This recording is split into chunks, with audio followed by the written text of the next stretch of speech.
Hello everyone, and welcome to the official ISGP 2 rules video. Yes, now Angus, you have your shirt, right? We're going to put this on, we're going to... Oh, what? Yeah. What's it? Oh! The ISGP shirt. Oh, the ISGP shirt, which is available right now at teespring.com. He's telling us he doesn't have the shirt. I'm going to gift you mine. I don't have the shirt. Yeah. So now I'm in the shirt. Okay, cool. Oh, that looks great. How does it look on me? How does it look? Look, it looks cool. We've both got like this weird circular thing on here, but now that I'm looking at it, I think I actually want my shirt back. You want the shirt back? Yeah. You want me to give you the shirt off my own back? You know what? Oh, I think I'm a little bit too big for this shirt. This doesn't work for me at all. This doesn't. Okay, let's try this one more time. Ready? This does not work at all. All right, so and we're back where we started. So yes, this is the official ISGP 2020 rules announcement video. That's correct. So we got a lot to get through, but really not that much, because if you have seen the video from a few years ago that we did around this time, basically detailing, you know, what games are going to be allowed and all that kind of stuff, it's relatively the same, but we will go through most of it here anyway. First things first. Let's talk about the structure of how round one is going to be. Correct. So we are aiming to have 32 contestants, competitors, athletes, speedrunners in the ISGP. A couple spots still open, by the way, so. And that will consist of 4 groups of 8. Yes. So this is a bit different to last time where we had 3 groups of 10. This time we are going to have 4 groups of 8, which means that each person has to play only 7 matches now instead of 9. That's right. And I believe that based on like exponential math, it ends up being less races than the first time. It makes it a little bit more easy for people to do runs, but obviously, of course, being quarantined, we're expecting every race to be done. Like that's the thing. We want every single race to be done. And then, after round 1, we are going to have a second group round, which will consist of 4 groups of 4.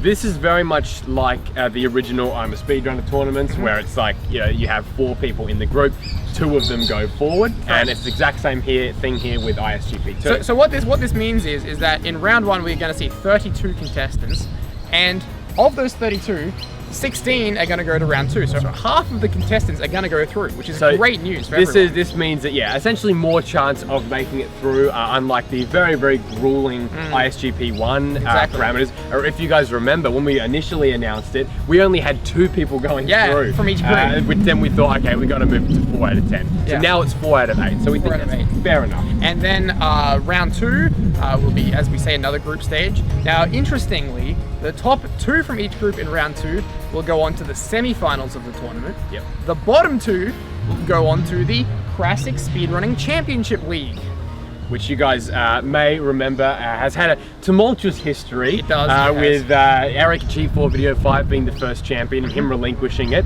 then it going to Muddy, then Muddy losing it to Luke, and Luke has also relinquished it. So the title is vacant. It's vacant. It's up for grabs. Anyone can claim the title. So we'll be doing another Classic Speedrunning Championship League. Yep. And then we'll have a 4-person grand final and a 4-person Classic Speedrunning Championship match. That's right. And of course the Classic will go on, you know, before the full, you know, the normal league grand final. So that's the way it's all structured, which is pretty obvious. I think that's good. Yep. 32, 16, 8, 4. That's right. So next thing. Next things next is we have the games that you'll be able to play. Correct. And of course we have, you know, gone over this. There have been some revisions, I think, for the best.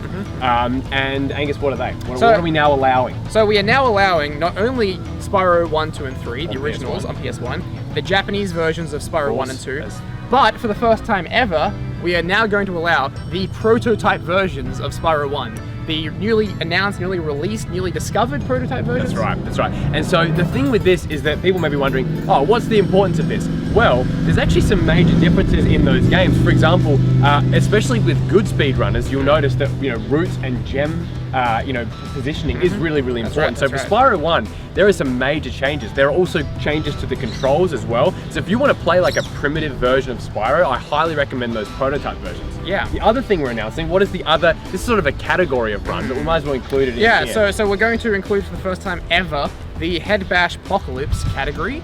So you can, if you agree with your opponent, to do a Head Bash Apocalypse. Well, what is Head Bash Apocalypse first? Tell us, Crystal Fusion. So Head Bash Apocalypse was created by Alex Shadow. It's the Spyro Edit plugins, arguably one of the biggest features next to texture swapping. And basically what it allows you to do is completely warp the geometry of the game. Yeah. So you are basically, let's say you've got a high height up here and you do a head bash. I'll show you on the screen right now. You will warp the geometry to the point where you will create a crater in the ground, but then oppositely, you will create like a bunch, like basically a hill, so you can then basically cheat your way through levels. Yeah. Even more so than ever imagined. So with the head bash apocalypse does come a few caveats. The primary one being that each head bash apocalypse run will have to last for more than 20 minutes. Otherwise, it's just, we don't think it's competitive enough. Yeah, we think that there could be, because there's a lot of deaths in the game, you're very likely to get game overs. Yep. It's very, like, the way you're able to manipulate it is quite powerful. Yep. We don't want to have a run be over in 5 minutes because someone's just figured it out perfectly. We want it to be kind of this random, wacky kind of run. And personally, I mean, this will be, I'm making him do one. This will be your first time ever even using him. I will guarantee that at least one of my round one Yeah, matches will be a head bash apocalypse. Yes, now, the next thing as well, if we're talking time limits, yes. Crystal Fissure and I have another announcement that we would like to make regarding time limits, which is... We are going to be capping round 1 at 1 hour. So, we don't have a minimum time, but I think we're sort of tentatively saying 10 minutes, right? 10 I think minutes is a good tentative. We'll confirm it or not. But that's more flexible. Yeah, that's more flexible. But where we're not going to be flexible on is within, reason, the 1 hour run. So you need to pick a run based on your skill level that you know will not exceed 1 hour. And that does not mean if you sandbag a run on purpose, like by going like super slow and just, we will just, there'll be discretion. If your run does last over 1 hour, it will be considered a draw, by the way.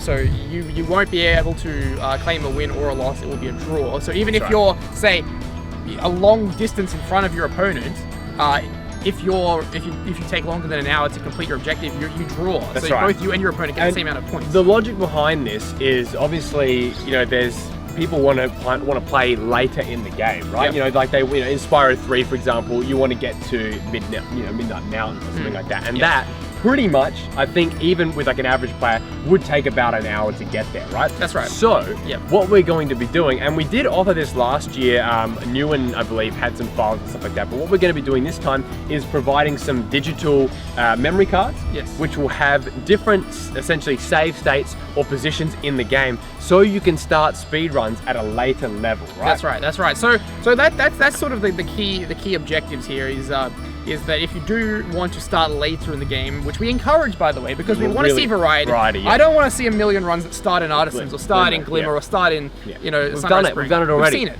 Let's have a bit of fun. Let's play with the format. So the other thing too is, I guess I was talking about draws, wins, losses, draws. We're going to talk about the way that you progress through the rounds. So we are going to implement another point system this time. So that will be 2 points for a win, 1 point for a draw, no points for a loss.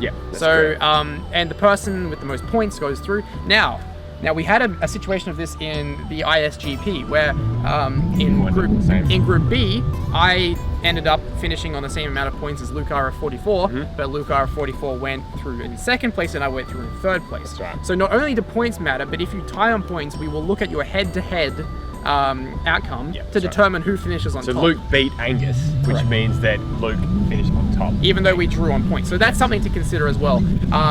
Which you can read up all about that on our website, Crystal. That's right. I recently renewed it, boys. We've put the profits from the Spyro merch and stuff like that literally back into the site.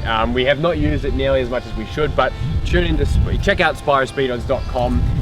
Link in the description. Yeah, for all of your updates. And Angus, I think that of course it's a new season of ISGP. It's a new era. It's a new era. I think it's time for some new shirts as well. Yes, we will be releasing new merchandise to go along with this tournament. Turn around, Crystal Fissure. So at the end of last tournament, we put some names on the back of the shirt.